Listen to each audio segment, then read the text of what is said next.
Hello everyone.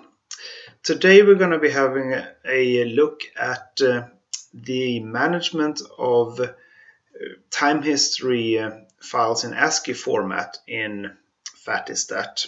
And we're going to try to accomplish three tasks. The first one is the import of ASCII files, comma delimited, and ASCII files with constant column width.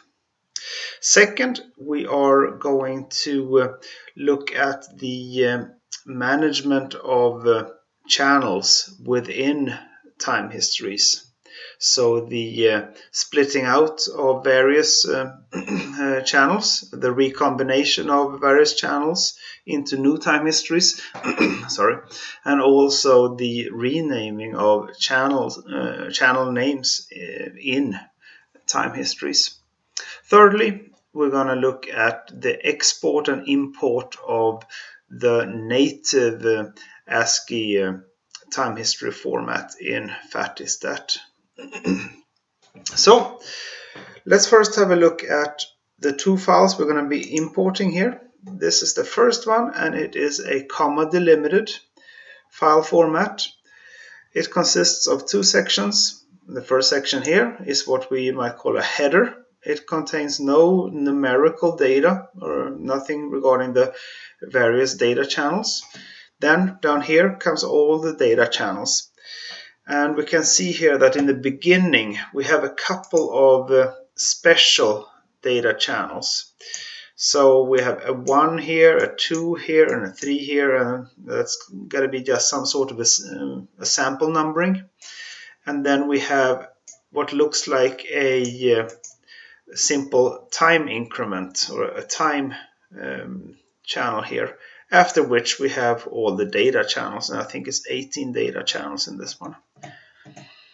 The second file is a two-channel constant column width ASCII file, and let's see here we have 1, 2, 3, 4, 5, 6, 7, 8, 9, 10, 11 characters per column.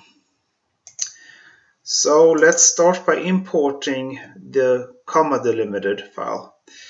So within, as with everything in FatiStat, when we don't have any data here, we are going to right click on an empty cell and we're going to import something, for example. Import ASCII. So not the native ASCII, because this is freeform ASCII that we haven't previously written from FatiStat. Import ASCII. We're going to pick up the comma delimited one, which is this one, cob.csv. Open that one. And here we get the options. We can either assume it's a delimited file, which it is in this case, or a fixed column width. FatiStat itself does not know what delimiter we have, so we have to put in the delimiter here. But we could have any number of characters here that it would assume as a delimiter. But in our case, it's a comma. Let's put in a comma here, and let's hit preview. And then we have two different sections down here. We have the bulk section and the header data section.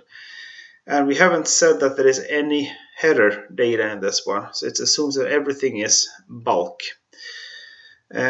So we can see here that we have 1, 2, 3, 4, 5, 6, 7, 8 header lines. And then let's hit preview again. There we go. All the header line data is up in the header and will not be imported, and all the bulk stuff is down here. FatiStat does not know what sample rate we have, so we have to put that in. In this case, it's 1024. We also have to put in the buffer size, which is the amount of samples for FatiStat to A, keep in memory, and B, to write as individual linked binary files on the disk. So it will keep one buffer in memory, and the rest of the data file will be written as linked binary files to the disk. And basically, the bigger the buffer, the more memory is going to be required, but also the faster the processing, because it's going to have to read and write to disk less. So we'll call this, this is the signal name that we're going to be getting up here in the spreadsheet. We call this COB underscore time history, maybe. Hit import. All right. So let's graph this. So we right click it. And the first channel, as we saw before, is just a plain sample incrementation channel.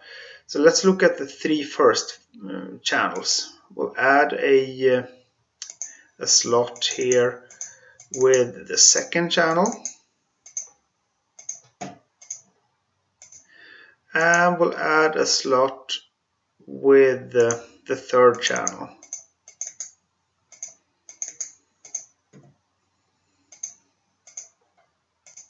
There we go. So we can see here channels 1 and 2 is just trash that we're really not interested in, after which we get the real data.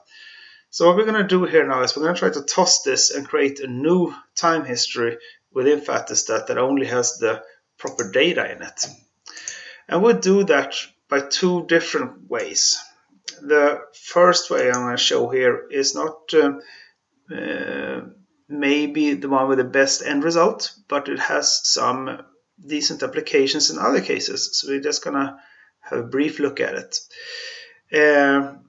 We're going to extract the channels that we're interested in.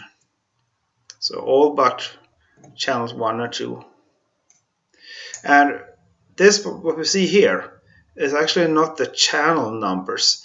It happens to be channel numbers, but as far as FatiStat is concerned, it is just channel titles. So this is channel the title for channel 1, which is CH0. All right. Okay, so we split those out there. And let's have a look-see. And as we see now we have the first channel is a proper time history, or actual data, and it is CH2 from the initial time history. But we might not be entirely happy with having this called CH2. Generally, I guess we would like our channel titles either to have a proper name like strain gauge 5 or something like that, or at least an incrementation of channels starting at 0 or 1, whichever we might choose. So I'm going to show a second way to do this that gives us more leverage regarding channel names. So what we're going to do here, we're going to go down to channel grouping just like before, but instead of extracting, we're going to explode. And the explosion basically means that all the channels that I pick here now, they will be exploded out into individual time histories. So we will be getting 16 time histories here now. And here we have them. They can now, let's just take 4 of them, can now be imploded into a joint time history. And here we're actually able to give the whatever channel names we want also. So let's say that we want to call this one strain gauge 1, strain gauge 2, channel 3, and maybe accelerometer 1.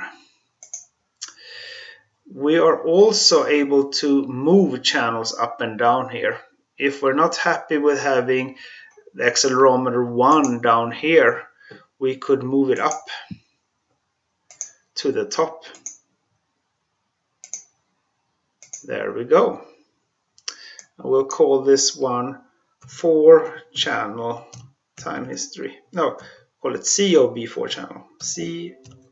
COB 4-channel. Okay. So let's have a look-see. So here, now we have proper channel names here. Okay, let's have a look at the import of constant column width formats also. It's done using the same interface as the comma delimited. Import time history, ASCII, and we're going to pick the particular file here, 2-channel column width 11. So instead of giving a delimiter here, we're going to tell it how many characters per column instead. There's no header in this file. And I think it's actually 512 here. Preview, yeah, now we have 2 channels here, and we can call it just like this. Let's expand this one so we can see it a bit better. And graph it. There we go. Let's look at the second channel also.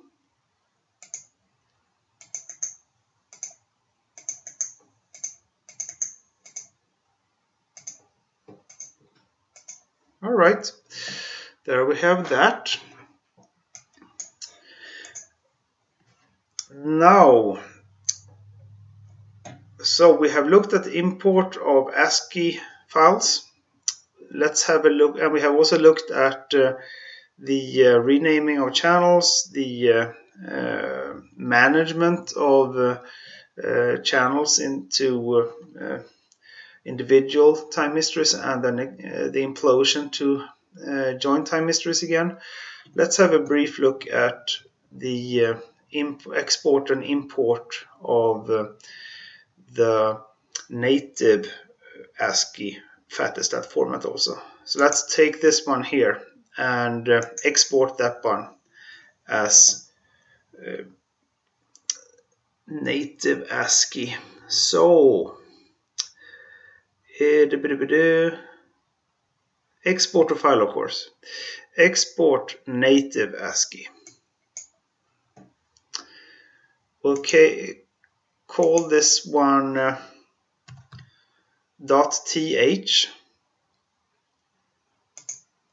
So it's going to have the same name as we had here, but with the extension .th.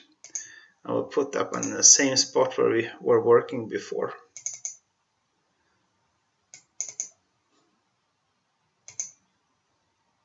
All right, and then let's import that one again. Import native ASCII.